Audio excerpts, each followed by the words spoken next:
Listening. A news report. A. Listening for main ideas.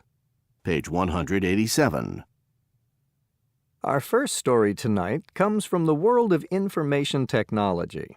It's about Ken Banks, a man who does a lot of work in Africa. And in many African countries, it's difficult to access the Internet. Well, for many people, the Internet is a big part of the modern world. It represents information, speed, and convenience, things people everywhere want to have nowadays. In fact, the United Nations has said that being able to access the Internet is a basic human right.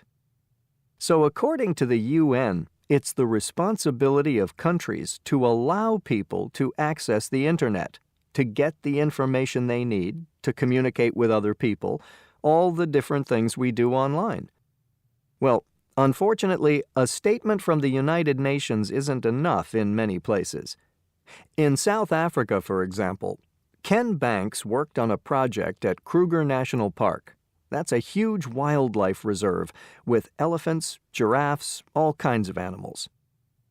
Of course, a lot of people live nearby, and the park wanted them to be involved in its work. They wanted to send people messages about meetings or about the animals in the park. They wanted to ask people for their opinions about park decisions.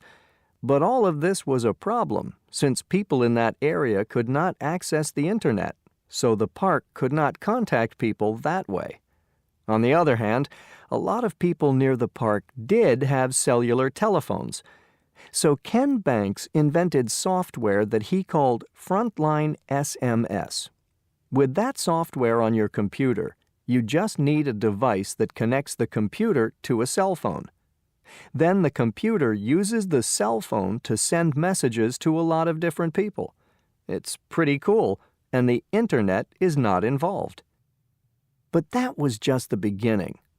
People in many parts of the world had cellular phones, but no Internet service. They started to create their own way to use Banks' software. Now, people use the software to send medical records to doctors, or to make payments on a loan without making a long trip to the bank.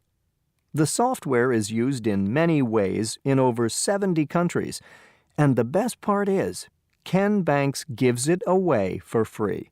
He's happy to know that the software is helping in places that need it the most.